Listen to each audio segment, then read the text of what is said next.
Ya, kembali lagi bersama saya Rustefandi terkait dengan pertemuan ke-11 tindak pidana transnasional, membahas tindak pidana narkotika lintas negara ya. Ya, tindak pidana narkotika lintas negara ya. Jadi memang transnasional dalam perkara pidana narkotika ya. Kita lihat dulu definisinya. Ada Undang-Undang Nomor 22 Tahun 97 tentang narkotika ya. Narkotika itu disebut sebagai zat obat yang berasal dari tanaman ya, sintetis maupun semi-sintetis yang dapat menyebabkan penurunan atau perubahan kesadaran, hilangnya rasa ya, mengurangi sampai kehilangan rasa nyeri dan dapat menimbulkan ketergantungan.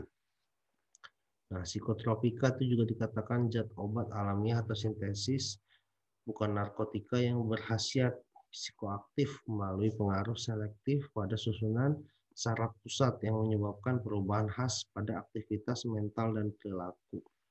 Kemudian ada zat adiktif ya, bahan lain bukan narkotika atau psikotropika yang berpengaruh pada kerja otak dan dapat menimbulkan ketergantungan. Kemudian ini Undang-Undang Nomor 35 Tahun 2009 dikatakan zat atau obat yang berasal dari tanaman sintetis maupun non-sintetis yang menyebabkan kehilangan kesadaran, hilangnya rasa, nyeri, dan tergantung kecanduan. WHO juga menyatakan narkotika itu semua zat padat, cair maupun gas masuk ke dalam tubuh, merubah fungsi tubuh secara fisik maupun psikis, termasuk makanan, air, oksigen yang dibutuhkan untuk tubuh normal. Nah, ada golongan satu ya dalam undang-undang narkotika ini. Golongan satu ini digunakan untuk pengetahuan sebenarnya dan tidak ditujukan untuk terapi serta mempunyai potensi sangat tinggi menimbulkan ketergantungan. Contohnya narkotika jenis heroin, kokain, dan ganja. Golongan 2 ini berkhasiat juga untuk pengobatan ya, sebagai pengetahuan, mempunyai potensi mengakibatkan ketergantungan. Contoh narkotika jenis morfin dan peditin. Nah, golongan 3 narkotika ini juga untuk pengobatan, untuk ilmu pengetahuan, mempunyai potensi ringan ya ketergantungannya. Contoh kodein. Nah, proses pembuatannya ada alami, semi sintetis, ada sintetis. Yang alami ini langsung dari alam ya, tanpa proses fermentasi seperti ganja, meskalin, psilocybin, kafein, dan opium. Sedangkan semi sintesis ini seperti zat yang sudah diproses ya secara fermentasi seperti morfin, heroin, kodein, dan crack. Nah, yang sintetis ini zat memang yang dikembangkan ya untuk keperluan medis, menghilangkan rasa sakit seperti petidin, metadon, dipanon, dan dextropropoxyfen. Nah, ini ya, sanksi pidana dalam undang-undang narkotika itu ada tunggal, alternatif, kumulatif, dan campuran ya. Tunggal ini bisa didenda saja, alternatif ini bisa dipilih penjara atau denda, kumulatif itu bisa penjara dan denda dua-duanya atau campuran ya dan atau. Nah, dikatakan apabila putusan pidana denda diatur dalam undang-undang ini tidak bisa dibayar, maka pelaku tindak pidana itu akan dijatuhi penjara paling lama 2 tahun sebagai pengganti denda. Nah, ini ya, denda ini harus dibayar memang. Kemudian implementasi penegakan hukum narkotika itu ada di dalam SEMA juga ya, tentang penyalahgunaan narkotika dalam lembaga rehab dan rehabilitasi sosial. Nah, ini dampaknya ya, dampak dari narkotika itu depresan ya.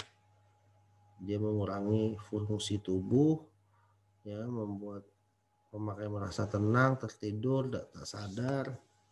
Kemudian stimulan ya, obat yang dapat merangsang fungsi tubuh dan meningkatkan gairah serta kesadaran. Kayak kafein, kokain, nikotin. Kemudian halusinogen ya, zat obat yang menimbulkan efek halusinasi yang bersifat merubah perasaan seperti ganja, jamur, mushroom. Nah, ini Lembaga Penegakan Hukum Tindak Pidana Narkotika ya 1971, Instruksi Presiden nomor 6 tahun 1971 ya.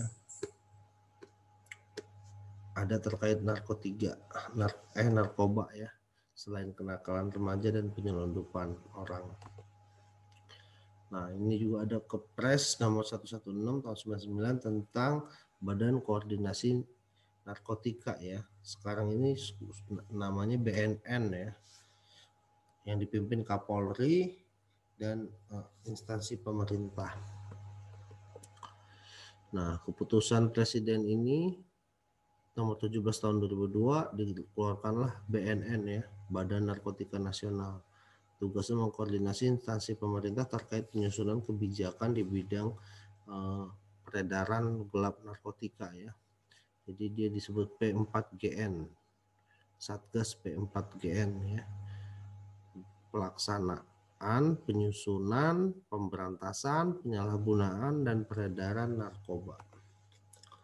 Nah, kalau dalam hal lintas negara ini memang kejahatan narkotika dan obat terlarang itu banyak ya terjadi, karena memang narkotika itu peredaran sampai ada organisasi-organisasi di luar negara ya, produsennya dari luar ya, yang buatnya dari luar, kurirnya juga ada sendiri dari luar, dan korbannya bisa berasal dari negara yang beda-beda karena dikirim oleh produsen tersebut. Nah, oleh karenanya memang diperlukan suatu kerjasama yang sangat intens ya untuk menanggulangi kejahatan transnasional terkait narkoba. Nah, apabila kita lihat juga kondisi geografi dan demografisnya Indonesia ini sebagai salah satu negara yang besar ya, luas, maka menjadi celah banyak untuk masuknya peredaran narkoba. Bahkan ada yang dikatakan negara tujuan peredaran narkotika itu adalah Indonesia ya. Ada juga menyebutkan Indonesia malah yang mengirim narkoba dari dalam negeri keluar.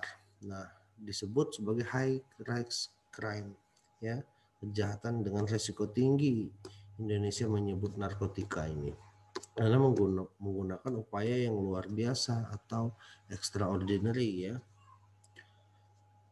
Kemudian ini ada 3 konvensi yang telah diikuti Indonesia dalam hal menanggulangi narkotika ya, Single Convention on Drug, Convention on Psychotropic Substance, ada Convention Against the Illicit Trafficking in Narcotic Drug and Psychotropic Substance. Nah, pada tingkat multilateral Indonesia ini sudah banyak berhubungan perjanjian ya dalam mengatasi narkoba.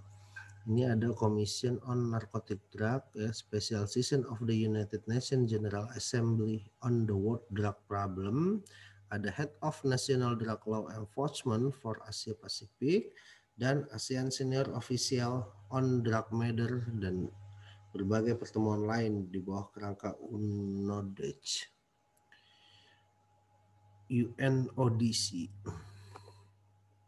Nah, ini ada kasus narkoba lintas negara ya, Emil Sulastriani, mahasiswa Sulawesi, Makassar, dituntut hukuman mati membawa 20 kilo sabu. Nah, mahasiswa ini ya, pertimbangan lainnya jaksa selain efek jerah bagi yang lain, karena keterlibatannya dalam jual beli narkoba lintas negara atau internasional. Ini tercatat sudah 4 kali jemput barang haram jadi kurir dia ya. Di Tau, Malaysia, melalui jalur Nunukan. Nah, Polres Metro Jaya itu menangkap 4 tersangka ya, narkotika yang dikirim lewat Sarawak, Malaysia melalui Banjarmasin, Kalimantan. Dia ditangkap di Pasar Nangka, bawa 2,05 gram ganja dan 3 paket sabu 3,25 gram. Kemudian polisi lakukan pengembangan ya. Nah, ini ancamannya tekanan dakwa dituntut hukuman mati ya dia. Karena pasal 114 ayat 2 subsidiar pasal 112 ayat 2 Undang-Undang Narkotika yang diancam hukuman mati atau seumur hidup.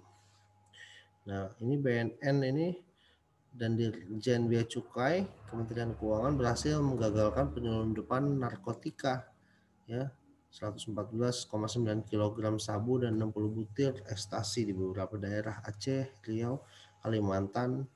Kemudian barang haram yang masuk ke Indonesia berasal dari Malaysia yang diselundupkan melalui jalur laut. Kemudian barang tersebut disebar oleh pengedar melalui jalur darat. Nah, dari berbagai penindakan ini petugas telah mengamankan 21 orang tersangka. Nah, itu ya beberapa contoh kasus dari transnasional terkait kejahatan narkotika. Nah, sebenarnya kalau di Indonesia sudah dilakukan upaya pemulihan ya.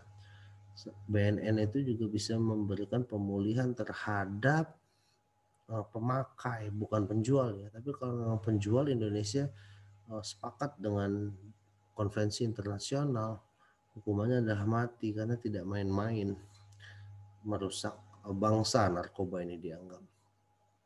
Nah, kalau di Indonesia kalau dia hanya pemakai, dia bisa dilakukan suatu rehabilitasi ya, dipulihkan sehingga tidak dihukum. Perlakuannya adalah treatment. Nah, itu pun yang harus dibahas dalam narkotika lintas negara ya. Kalau dia yang pemakai atau pengguna ya, bukan penjual, apakah diperlakukan sama? Nah, tapi kalau dipikir karena dia mungkin memesan lintas negara, pasti hukumannya juga berat ya. Tidak mungkin dia direhab seperti di Indonesia. Nah, itu saja mungkin materi kita hari ini. Terima kasih. Jumpa lagi nanti. Wassalamualaikum warahmatullahi wabarakatuh.